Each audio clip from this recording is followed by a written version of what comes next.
Let's get started with a discussion today on mindful eating habits. I'm really excited to share some information and hopefully some helpful tips for you guys to feel as if you're able to tap into a little bit more of that mindfulness when it comes time to eat food and just kind of find a different type of enjoyment that maybe you've not experienced before. So I look forward to talking more about that with you today. I do want to kind of get into, first of all, I know Carol kind of mentioned, whoops, sorry about that. There we go. Carol mentioned about, a definition of what mindful eating is. And so, essentially it is paying attention to what you are eating. And she mentioned this word on purpose. And I really think that's something that's important for us to kind of tap into is, meaningfully trying to pay attention to what we're eating. Yes, moment by moment sounds a little micromanaging, and we're having to sit there and every single moment we should be, understanding exactly how we feel. However, it's not really all about that. And obviously, having judgment is going to exist. So I also feel like there can be some flexibility with all of this. I think that's what I personally, when I'm counseling someone, I want people to feel like there's always flexibility. So even with this, mindful eating and talking through that, I do want you to understand that there's always room for flexibility. There's no perfect way to be a mindful eater, okay? But it does kind of have this approach that has you focus on the sensual awareness, the senses that you're feeling and experiencing during mealtime and snack time. And I really do want to emphasize that this is not technically a weight management strategy. Can weight loss be a side effect for some individuals that are feeling more mindful and have created more mindful eating habits? Sure, of course. The purpose is not to lose weight. So I do want to emphasize that also. That is very far from the purpose. Um, Ultimately, the main goal with mindful eating is to just savor the moment and really encourage that full presence during the eating experience. And I kind of gravitate towards thinking about in other countries, how people have hours dedicated to eating a meal. Lunchtime can be up to 2 hours plus for some countries and some populations of people. And so it really encourages this true experience with eating. And I think that's something that we really lack here in our country. I think it's something we've really not been taught. So I don't want anyone to kind of have these thoughts of, I've been doing it wrong, or, really this is something that doesn't get talked about a whole lot. So I think this is a good time for us to kind of think through it and talk about it, right? All right. What are some of the benefits to mindful eating? So there are a lot of benefits, but I just kind of put down some of the ones that I think are important to highlight. So overall, it does promote a better enjoyment and appreciation of the food. When you're kind of thinking about it, sometimes it's fun to kind of, especially with children. So for any of you who are listening that have young kids, how awesome it is to try to teach this at a young age, because I think this is something that is harder to learn later in life because these habits have been instilled for so many years. So the younger we start with kids, better, and small baby steps, right? And so I think sometimes just sitting down and kind of talking, and I'll get into the tips and stuff here in a second, but, asking them, I wonder where this food came from. That can really strike up a conversation. And you're all of a sudden you're really thinking about the food. Where did it come from? Did it come from a garden?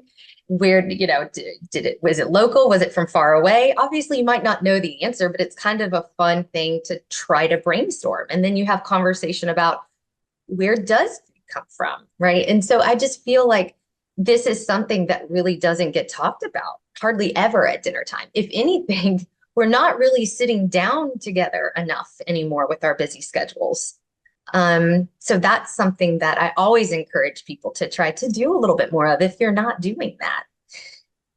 But benefits, it can aid with digestion. Just eating more slowly can aid with digestion. So when we're eating more mindfully, we're more in tune, we're paying attention to the food, we're paying attention to how it feels. We are certainly going to eat a little bit slower because we're kind of thinking about it. It can help regulate your eating patterns. So structure is something that's really important.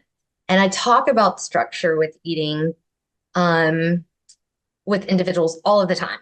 It's really something that I like to focus on a lot. And so when we're more mindful about how we're feeling, are we hungry? Well, we should probably eat. Sometimes we really don't acknowledge that feeling because we're busy, we don't have time, we're in a rush, the list goes on. And so tapping into that a little bit more is certainly going to help regulate those eating patterns, help with that structure, help you eat more regularly. It can assist with portion control. And I'm sure you guys have heard that, the whole bit between slowing it down and eating less. And the point of that, sure, right, like we talked about, it can support weight management. But the point of that is just ultimately eating slower is going to allow you to give your body a little bit more of what it truly and naturally needs. Yes, can that support weight management? Sure. But the whole point is that we're just being mindful. We're acknowledging how we feel. And that's really the more important part of that. I think all of this, when people just try to, and I'll say this again, I'm sure by the end of the presentation, and I say it a lot in sessions because I think it's really a valuable thing for you to kind of remember when it comes to, taking some of these habits and trying to tweak them, is to get curious about it, not critical. And that's a really hard place for people to end up. We constantly are critiquing ourselves. And I think that kind of makes it stressful. And so I think if we can just get curious and we start to learn things about the way that food makes us feel, and we appreciate things a little differently because we're so kind of connected in a different way. And I think that only naturally can kind of start to result in you having a bit more positive outlook on food and maybe even on yourself, your ability to understand what you need and why you need it. And I think that's really positive. And so anyway, all right. Okay, so you kind of have a little bit more of an understanding, hopefully, of what mindful eating is. Would you call yourself a mindful eater? And if you say no, that's okay. I think that if you say no, well, then that means you're able to learn a couple things from this presentation, I hope. And maybe by the end of, this year, you're feeling as if maybe you are a little bit more of a mindful eater. And maybe, as we talk about it, you feel like, hey, I'm actually doing pretty good in this area.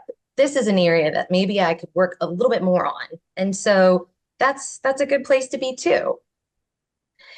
So basically, I like for people to kind of think about why you decide to eat food. Do you ever think about that? And the more you practice some of this dialogue in your head, the more naturally it will exist. It will feel very unnatural for a while, but eventually it will just start to click. And when you open the refrigerator door, you'll think, okay, why am I eating? Oh, right. I mean, I'm hungry. Okay. Or, okay, why am I eating? Oh, yeah. I remember that sometimes when I have a stressful moment that occurs, I gravitate towards the refrigerator or the pantry. And there's nothing wrong with that, right? This is the part where I like to bring up the phrase, get curious, not critical. There's nothing wrong with the fact that you desire food when you feel stressed. I want you to understand why. And is there anything that you can do differently that might actually help with the stress? Or maybe we decide to eat the food, but we eat it in a different way. And I think that's positive too. So there's never anything wrong. There's never a wrong answer. We're just trying to learn a little bit more about how we feel and why we react in certain ways and, with food involved. Um, so, kind of think to yourself, why do you choose the foods you eat? We have some mindful eating assessment questionnaires that I think are kind of interesting. And, I feel like it can kind of help people kind of tap into that a little bit more in a session, or maybe I'll have them take it home and fill it out, and then we'll talk about it the next time they come in or I see them. But, kind of talking about a lot of these questions. How do you eat food? That's a really big question. What are you doing when you eat the food? That's kind of interesting to know. And I mean, you might, after today, kind of after listening in, write down some of these questions or look at this presentation again and remind yourself of them and answer them occasionally. Pick a couple different ones and say, you know what, I actually don't really know. I'm kind of curious. So it would be interesting, I would think. What are you thinking about when you're eating? What are you aware of when you're eating? Are you thinking about anything, or are you just eating to get it done? Are you thinking about a distraction that you're doing, watching a television show, or are you working? These are things that I think are interesting to kind of understand about yourself when you're eating food. This is a big question and a hard one. And, it sometimes isn't such an easy answer, but why do you decide to stop eating? Right? I mean, yes, ideally, we would maybe want there to be this aspect of fullness involved that we've kind of recognized, but sometimes it isn't that easy. And why? Why isn't it that easy? So I really like to uncover some of this stuff with individuals. I think it's really important. How long does it take you to eat a full meal? Okay. I think it's really interesting too when you time yourself and you're kind of thinking, oh wow, I kind of just scarf that down in 4 minutes. Could I have made it a little bit longer? Could I have enjoyed it a little bit more if it had been a little bit longer? So these are all things that kind of mindful eaters are trying to think of. And, I think it's important to kind of try to understand these things about yourself. Okay. Well, let's talk about some tips for being a mindful eater, because maybe that's the goal here, right? Is we just want to have some helpful tips because we don't know where to start. It's just, I know this is important for me, but I don't have the first clue. Okay. So I'm hoping that after this presentation today, and after kind of seeing some of these tips and me talking them through to you, and you just being able to think about it a little bit more, like I said, there's a couple things you can kind of already get started on that you might already start to notice a difference in yourself pretty quickly if you start to do.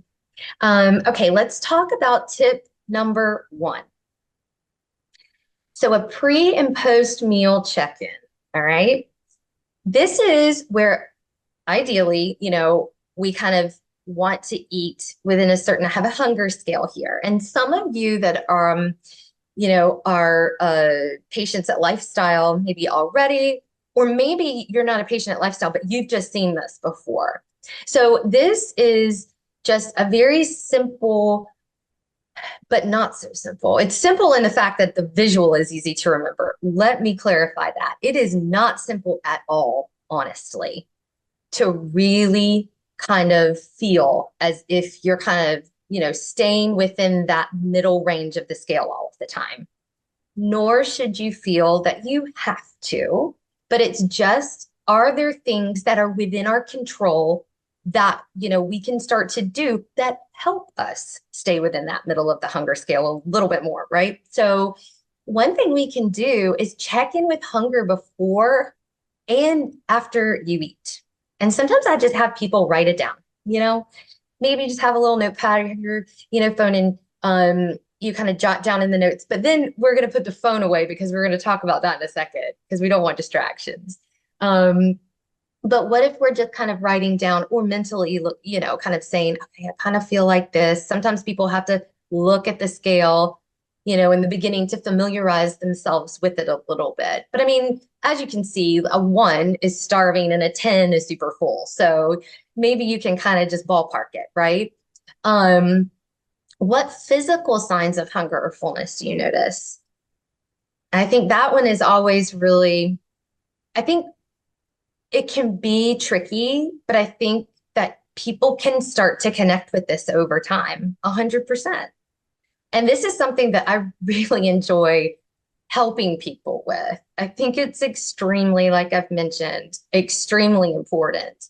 The last thing that I want anyone to do is to feel like they're going to come and get a meal plan or see a dietitian, get a meal plan, and then just be sent on their way. We don't do that. We thrive on individuals really understanding a lot more about themselves when it comes time to eating. And so checking in with hunger, checking in with how you feel after you eat. And again, right, curious, not critical. What could we do differently next time? I always love that phrase too. It's always putting it out there. It's normalizing the fact that you're just going to be working on something, right? I say that to people a lot too. I think it really helps when you do normalize that. Normalize, you're never going to just be getting it perfect. Okay. There is no such thing anyway, but just normalize the fact that I'm probably going to need to do something a little differently the next time. If it's something that you're really, really working on. And I think fullness is probably harder for people than hungry. I think sometimes, hunger can be difficult too, whether you're, busy at work and you're just kind of enthralled in what you're doing. And then all of a sudden you realize I missed mealtime. Now I'm at, a 2. And all of a sudden what happened, right? What happens when we're at a 1 or a 2? We all of a sudden probably are very hungry, right? We're eating very fast. We end up eating too much. And then we get to that other end of the scale all of a sudden before we recognize we're full. So one big thing that I tell people for helping with understanding fullness is that the slower you eat, the better you're going to understand it. Okay. All right. So pre and post meal check-ins. All right. That's one tip. This is a big one. And I think a little bit of an easier one to start with. The hunger scale is complex. That is something that I tell people also, we're going to be working on this for a while. You're going to be practicing this for a while, if not honestly on and off forever, because we're constantly going to be trying to tap into that. And there's going to be things that are thrown our way that make it a little challenging. But tip number 2, we can certainly have a little bit more control of almost immediately. So maybe you guys are already thinking, okay, maybe this is one I could start with. Take a seat. How many people, I wish I could see hands and, see you guys. But how many people stand up and eat? I mean, I'm going to raise my hand. Okay. I catch myself all of the time, right? Let's just have a scenario, and I'm going to normalize this all for you because we all do it. All right. So we're in the kitchen and we're preparing dinner and we're getting food together for however you get food together. I do it a couple different ways, but sometimes I plate food for my family. And a lot of times I like for my family to plate it themselves. I think that's a really good, helpful thing. Side note, for kids to be able to serve themselves food. But I'm sitting there and, maybe we have granted, it's not always unhealthy things. And I'm just saying, we are standing there eating. You don't recognize, I might stand over here and eat a bite of this, go grab a, whatever and eat some of that. And I'm standing up. Or sometimes I'm in a rush and I'm just standing there kind of thinking, okay, I should probably, do this and that. I'm not thinking about the food. I'm thinking about I've got to go run this errand, do this, send this email, all while standing and eating. Okay. And again, normalizing the fact that we're not always going to be getting it right. But one thing that really helps me, and I find myself just almost naturally doing it all of the time, is I gravitate towards one area because I've designated that as my spot to eat. You all probably have your chair at the dinner table or an area that you might eat your food, right? So I think kind of designating that. I even have a spot kind of sitting in my kitchen, at the kitchen counter. We have, where you can sit and we got stools. So I even have a stool that I sit on when I specifically eat lunch. It's my lunch spot if I'm alone, and it's like a day-to-day work day, whatever. It's my lunch spot. And so it helps me. And there might be other things that help you take a seat, but that's something that really helps me, having designated areas. And I automatically think about it when I put food on my plate. All right, we'll go sit in my spot. Um, Eating as a family, obviously, is a great time to connect and to experience food and to, be together while eating. And I know this is something that is sometimes very challenging given how wildly crazy our lives are, especially with kids and sports and extracurriculars and unpredictable work days and long hours and all of the things. And that's normal. I think it's just, can we go ahead and set a few nights a week that we're going to all sit together at the table and eat food, without distractions and all the things. Maybe that's a goal that you have for yourself. But ultimately, you are more connected to the eating experience when you're sitting down. You will eat more mindfully when you're sitting down. So I think that could be something that maybe some of you try if it's not something you do regularly. Okay, another biggie that I feel like we can try to work on. We have a little more control over this than some other things that take a little bit more thought process to it. So always use a plate. When we use a plate, we're going to just be more intentional about maybe the way the plate looks. Yes, we talk about portion control and maybe using a smaller plate as a nice little, tip. I always like to tell people, just in general, though, no matter what size plate you have, you can always go back for more. There's no rule here, and I'm certainly not going to set it for you. If I'm working with you, I'm not going to tell you you can't eat. But I think let's kind of give ourselves this opportunity for maybe a smaller amount of food to satisfy us. And then if we need to go get more, then we need to go get more. Like I mentioned, when you eat on a plate, you can kind of visualize it. I have a couple different visuals here. So the healthy plate method up top is something that we really promote a lot at Lifestyle. We've got, handouts and things like that on it, but ideally, trying to fill about half your plate with some type of color. I'm not too picky here. I mean, it does say half plate non-starchy colorful vegetables. Ideally, that would be great. If there's fruit involved here, that's great too. I love kind of throwing out there just the idea that this is where we get a lot of color at our meal.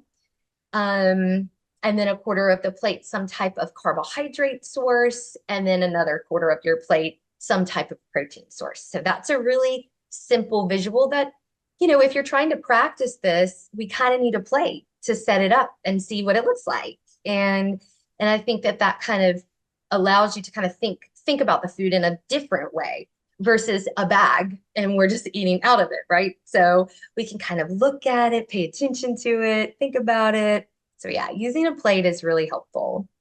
Talking about setting up a plate. I do have an intuitive eating plate down at the bottom. And so I do want to throw out there that I believe it is extremely important that when you choose the food that you want to eat, that it actually be things that you are going to enjoy.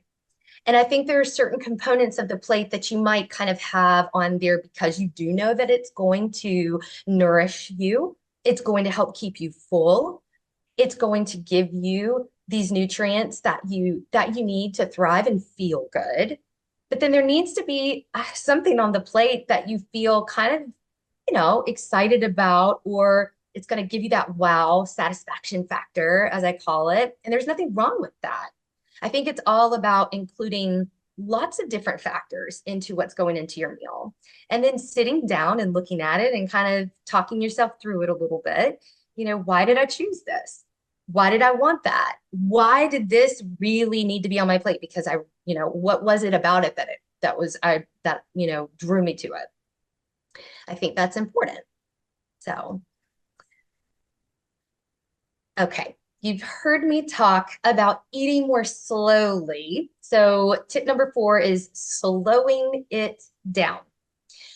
I'm not super big on necessarily micromanaging your meal times. It feels very, unnatural to set a timer. It feels unnatural to use an app. However, maybe you're just curious here for 1 or 2 meals that you want to check in with kind of where am I starting from? What's my baseline? How fast do I eat? And so that way you kind of have an idea of what your goal is. If you kind of eat a meal pretty quickly in 5 minutes, you kind of figure that out about yourself a couple of times, you kind of pay attention to that, then maybe you're being more aware of prolonging it. And these apps can help with that initially. But I certainly don't think the goal is for you guys to feel like you have to use an app to eat, every meal. Okay. I think it's just one tool. Some things that naturally slow your pace down is setting ambiance or mood, right? So maybe you guys have tried this. So candles, music, dim lighting, maybe you can't do this all of the time at every single meal, but I mean, maybe this is something that you notice at dinner time is kind of a fun thing to try with the kids, putting on, music, certain types of music. I feel like maybe would do the opposite, but I'm not here to pick your music for you, but slower, kind of softer music might be nice.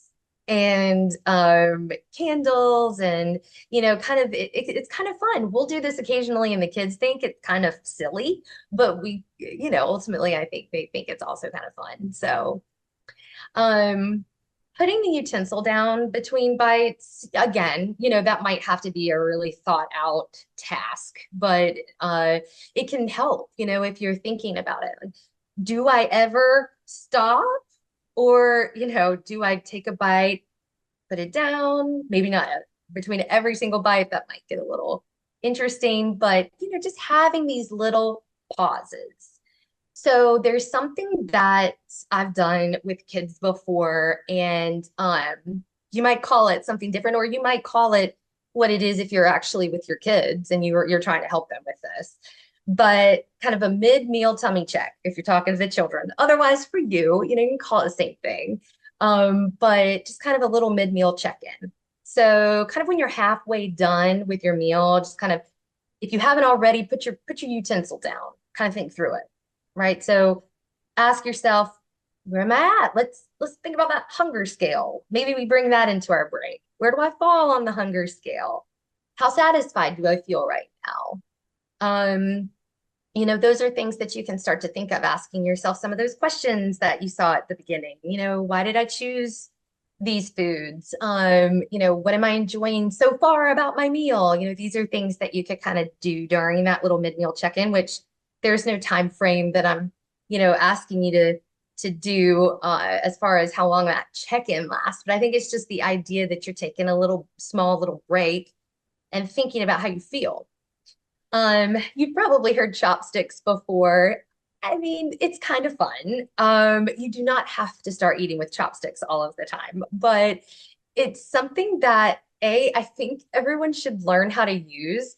I've had quite a few experiences at restaurants where I'm just fumbling through them and my husband's over there like a pro. And I kind of feel like, hey, maybe I need to use these a little bit more because I just feel like I should know how. So whatever you decide with the slowing it down part of things, there's options. And you know, and then also, the last thing here, have a conversation, just kind of mid-meal check-in if you're around people, especially your family. Maybe you just talk about the food a little bit. Maybe you're out to lunch and with a coworker and you guys have a little pause and you just kind of talk about the restaurant you're at, talk about the food. Um, yeah, so I think these are just things to think about, okay? Tip number 5 is ditching those distractions. I think this one is really tough for people. I think we have gotten so used to having our phones by us, working through eating, doing games, even reading, guys. I mean, sometimes I'm like, that maybe is debatable. Right? Like reading, I feel like could slow it down, whereas usually watching TV does typically speed it up. But anyway, I really just like for people to kind of get used to not really needing anything during, eating and meal times.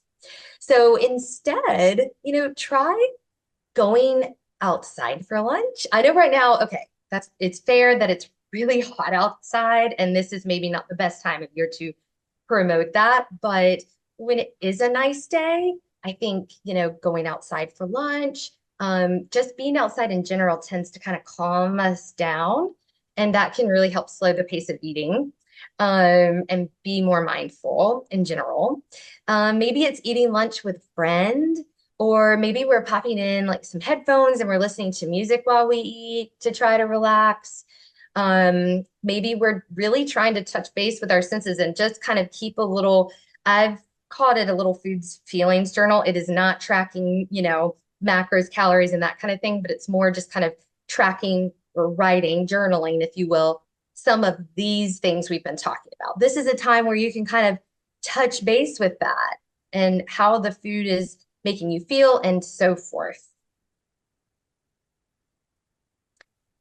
Tip number 6 is there's a lot on this slide, so I apologize for that, but I did want you guys to feel like you had kind of some nice tips here to have a little bit of a game plan for these social situations, which I think can be really challenging. But there's things that we can do to feel like we can tap into more of that mindful nature. So if you're going to a social gathering or a party or a work lunch, a lot of times we think we need to save up the calories. We're not going to eat all day and we're going to plan for this party. Well, I'm telling people the absolute opposite. I want you to eat structured throughout the day, eat balanced meals throughout the day, maybe even eat a little something before you go. Bring a healthy meal or side to include. Sometimes I think that feels like, oh, hey, I'm going to have an option in addition to some of the yummy foods that are going to be there that I want to try. But I know that I have something of color that I can throw on my plate, or something kind of fun and healthy that I've, tried and really enjoyed. And I look forward to sharing it with other people. Eating in smaller doses, always recognizing you can go back for more, like I mentioned earlier, but just kind of smaller portions and kind of just feeling that out before you just load up. Get curious about why you're going back for more food. There might be a lot of fun reasons why you want to go back. There's lots of different things to try. Another helpful tip if you're at potluck events is to kind of scan. This is a holiday tip I usually throw out, but scan the table of food before you actually grab a plate and get started. Kind of go ahead and commit to a few of the things you really know you want. And then, you're not loading up on a couple things and then you get far down and you're like, oh man, I really want that too. You've kind of felt that out a little bit beforehand. Restaurants, of course, you've heard things like researching menus, don't go starving, anticipate you might get full, maybe ask for that to-go box first thing. I often tell people to do that. Maybe we're sharing things that look fun. I love sharing food, not for the concept of necessarily we're, I don't want to eat a full meal here. It isn't about that. It's about the fact that we're at a fun restaurant and there's quite a few things I'd like to try. And I think that's really a fun concept, is bringing in, some of that aspect of sharing things that sound really good, but then also understanding that we might be able to save some of this and have it a later time. Um, and then some travel tips, buying groceries and keeping them on hand if you're at an Airbnb or even at a hotel. Usually, you might have like a small refrigerator where you could keep some things, snacks, especially.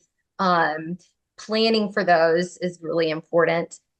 Making sure you start your day off with a balanced breakfast is something that I always tell people when it comes to travel. Maybe we're having a bigger lunch and a lighter dinner, and staying hydrated.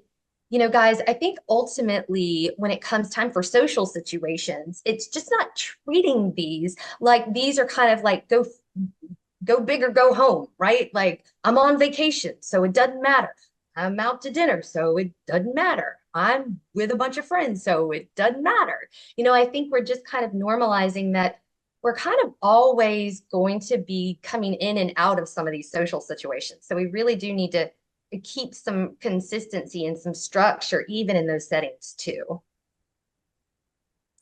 So I love this one, taking a breath. I think that we all can be more mindful when we're feeling just more settled.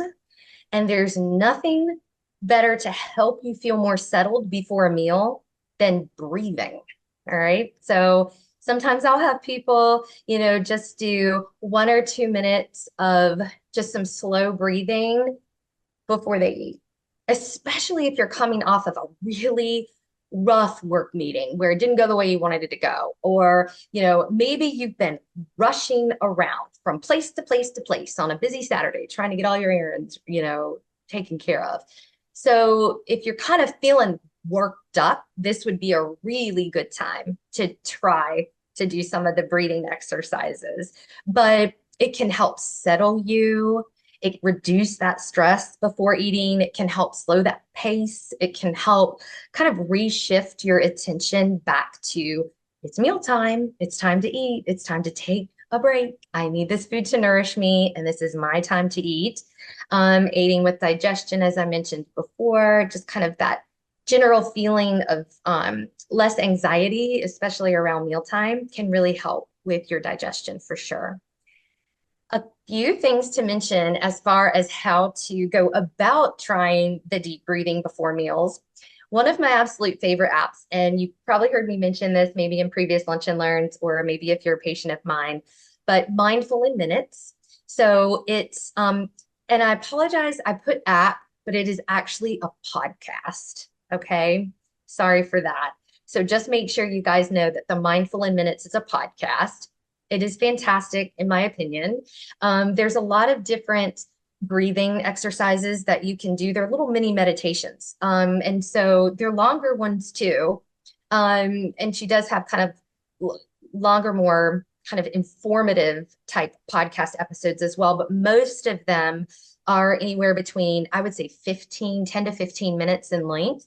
So not that you need to commit to one of those before a meal, but just in general, I think it's really good to practice taking deep breaths. So these are something that you can do really anytime. The Calm app is also really good. And then box breathing. And so the way box breathing works is you're going to breathe in. So think of a box, okay? Right? So we're going to breathe in 4, breathe out 4, breathe in 4, breathe out 4. Okay. You guys can even try that right now if you want to, if you kind of feel like you're a little worked up. Or try it at some point today. Maybe try it before you eat lunch if you've not already. So, okay. Last tip here, seek out accountability really with anything that you're trying to do and modify when it comes to your health goals for yourself. But it's really important to have that internal accountability, not just seeking out accountability from other people. having that internal accountability. I ask people all the time, why do you want this to be a goal for yourself? What makes it relevant? That's really important. Why do you think being a mindful eater would serve you well? Write down your goals, take them slowly. Stay honest. There's no reason that you need to feel like you have to be perfect at meeting these goals. The more honest you are with yourself, the more you're going to be likely to work through some of these in a bit more of an effective way. And then just continuing to stay educated. So that's why I'm hoping this presentation was helpful today, because sometimes we just don't know how to make these changes without having some of this education and some of this knowledge behind how to do that. And then, of course, external accountability or accountability with other people is really important. Share your goals. There's nothing better than kind of confiding in a really good friend, coworker, family member, someone that's just really important to you in your life that you feel very comfortable with, letting them know, hey, this is actually something I really want to work on. Would you do it with me, or would you just kind of be there if I need some guidance or to vent or to talk through it? And being honest with those people that you are confiding in, because that's what's, again, going to be most helpful for you. All right, guys. Bottom line, start small. That is something that we thrive on. We want people to understand that, you cannot make all of these changes at once. You cannot just start working on all of these tips tomorrow and then just be this mindful eater in a week. No, this is something that you're constantly working on. So start with one meal, start with a snack. Start with just learning how to box breathe. I mean, get curious, not critical. There it is. How could this actually help you? Write down the relevance of that. And then think of, this is a challenge and I want everyone to write it down, maybe right now during, this part, or maybe you reflect on it, of course, after. Maybe that makes most sense. So you can think about it a little bit more. But what's one thing you can do this week to stay more mindful? Okay. What's something that you can do tomorrow, right? Or today? What's something you can do at your next meal? Let's start there. Okay. All right, guys. So we are done with the presentation on mindful eating, and I'm really hopeful that you guys feel as if you have learned some valuable tips and some insight already into yourself when it comes to, what are some things that would be most valuable in order for me to become a more mindful eater. All right. So we are going to get into the cooking demo side of things. And today we are going to make a strawberry Greek yogurt bark, which I have to say is very good. And it's really nice for these really hot days that are existing right now, which I guess have gotten a little cooler, but we've had a lot of rain. That humidity and that heat it's coming back. So anyway, yeah, very refreshing and tasty and easy to make. So we're going to get started on that. Okay. So let me talk you guys through this recipe.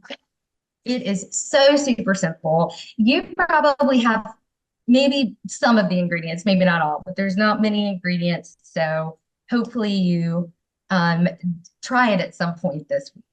But the first thing that it calls for is some plain whole milk Greek yogurt. Now, look, you could use lower fat yogurt, but the creaminess factor really exists better with the whole milk. All right. And the fact that, I do actually, let me go ahead and mention this. I cut the serving of yogurt down to little bit more than 2 cups, like 2 heaping cups. I thought the 3 cups made the bark too thick for me. I liked a thinner bark. So I do want to mention that, just a little side note. And I use honey instead of the maple syrup. I've tried it both ways. And I don't know if it's in my head, but I just think that the one with honey maybe tastes a little bit better. Either one is fine. It's also going to call for just a little bit of vanilla extract. And we've got some sliced strawberries that we're going to put on top of it.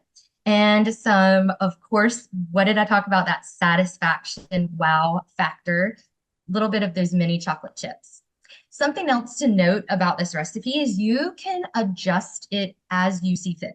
If you want to try a different fruit, if you want to put different toppings on top, some shredded unsweetened coconut, or maybe some almond slivers, or you can kind of have fun with it in that respect. But I'm kind of just sticking to what the recipe called for. So I'm going to get the yogurt measured out. Does anyone have any questions? Katie, yes, we do have a few. Okay. What happens if you notice your food and you're focusing on your food, but you're not hungry and you still want to eat it? That Yeah. probably happens to all of us at some Oh, point. yeah. Oh, my goodness. Yes. So this is where we might take a deeper dive, right? So we've recognized, hey, we're not hungry and we're still eating. Why is that? And so there could be a lot of different reasons that that's going on, but this is where I might start asking someone to um, tell me a little bit more about what was happening before their meal started. Um, what's been going on in particular that day, or just habitually? Is there anything that you are paying attention, and the thing is, when you really start paying attention to some of this stuff, some of these things start to kind of unravel.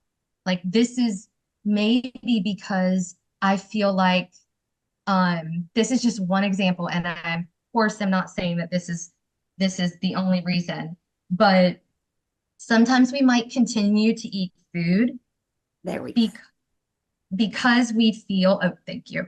Um, because we feel as if we shouldn't eat any more quickly, right? If that makes sense. So it kind of just depends, we're eating something that tastes really good, and then all of a sudden we're like, we shouldn't have leftovers of this, so I'm gonna just keep eating it until I'm done, despite if I'm full. And then hence we get too full. And so these are conversations that we help people, with, and other providers can help with some of the more emotional side of eating, if that's something that's existing.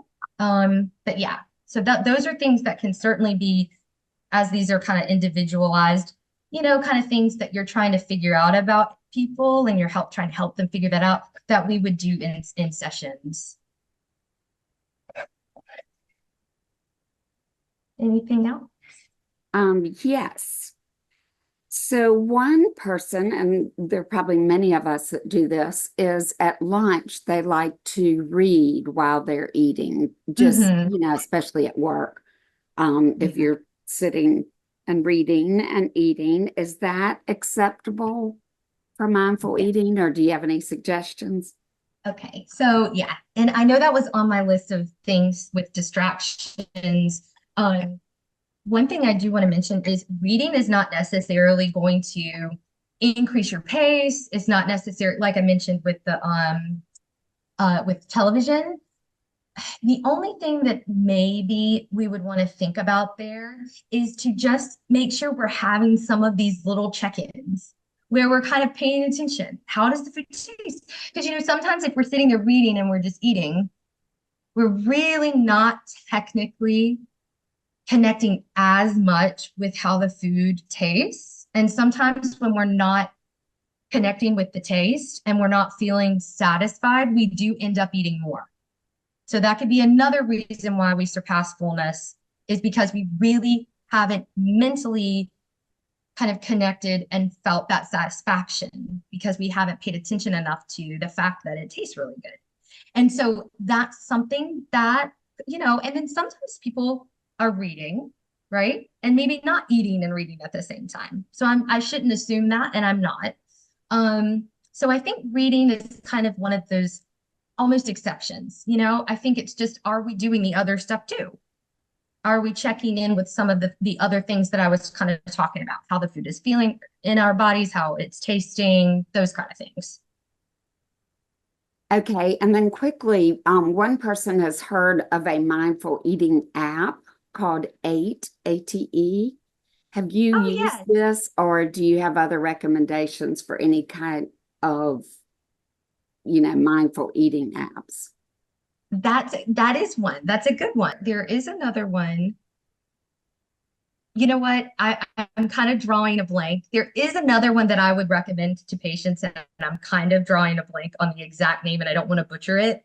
Okay, Um, but I can send that over if, that's something that can be kind of, submitted in some way for people to see that. But I okay, have heard of eight, and I do think that is a good one. Yeah. So guys, just really quickly, I just wanted you to know that. So I've got 2 cups of the plain yogurt. Okay.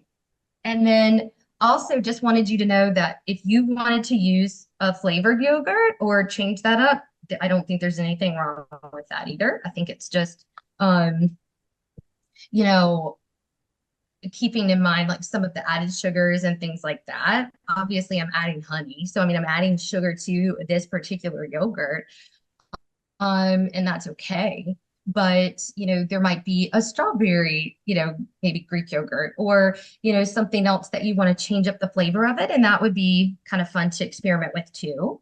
But I'm adding in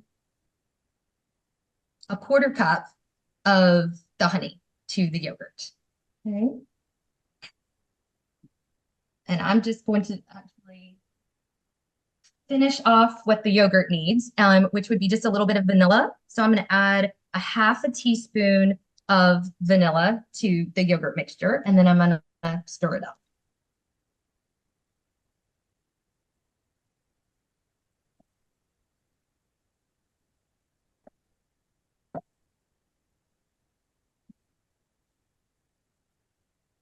All right.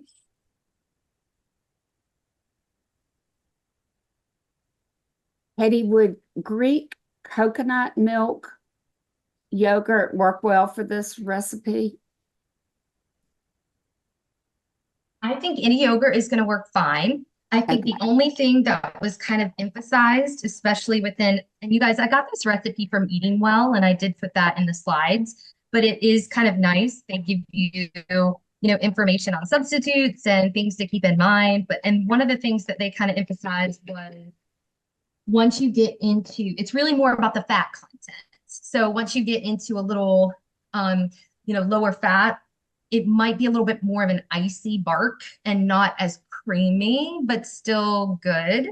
And I do want to mention, and I mean, of course, show you the bark here in a second, but it does have to stay in the freezer. You cannot take the bark out after it's frozen and put it in the refrigerator.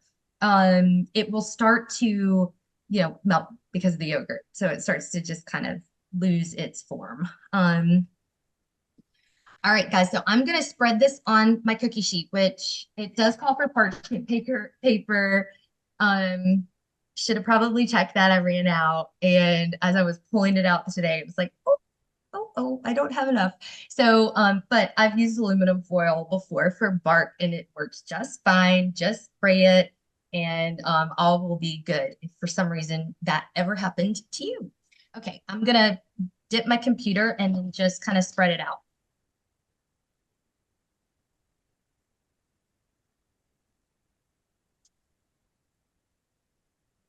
while you're spreading that, Katie, is it better to eat your food, of course, slowly within 20 minutes and then have a sip of something to drink? Or do you drink while you're eating or drink a lot before you eat? Does that help you eat less? What's your recommendation on that? That's a really good question. So I would suggest limiting the amount of fluids that you're drinking during mealtime, just because it will cause premature fullness and it might result in you, getting hungrier quicker for food. Um, so I do kind of feel making sure to get enough fluids before your meal. And then, of course, if you need a little bit of fluid while you're eating, something's a little spicy, or you just, some sips, that's fine. But to sit there and kind of chug fluid and drink, and eat, I would say yes, that would be something to save pre and post meals. So good question. Yeah. All right, guys, I'm just kind of spreading this out, kind of like, icing. You're doing it on the cookie sheet, and I'll show you here in a second. And we'll top it.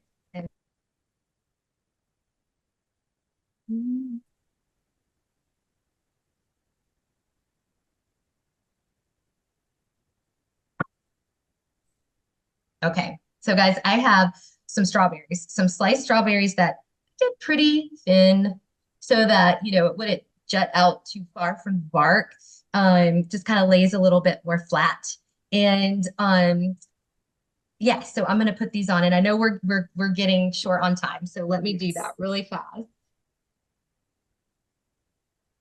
All right, guys. And last but not least, the chocolate chips, okay? About a fourth of a cup.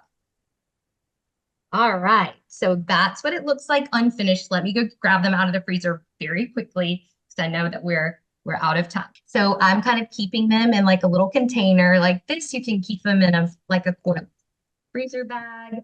And this is what the little pieces look like. They're Ah, really, really good. Um, and obviously bark is going to come out very differently, shape wise. Each one is going to look a little differently, but they're super, super tasty and yummy. And they're really frozen when you get them out, obviously, because you have to keep them in the freezer. But my little tip would be to just give it literally a minute and it will start to it melts really fast. So on one of these really hot days when you're feeling, really hot, come in, grab you a little piece of bark. It is so refreshing, and it has, of course, the little bit of sweetness factor, but it's really, really good and a nice healthy treat. Learn more and discover your potential at lifestylemedicalcenters.com.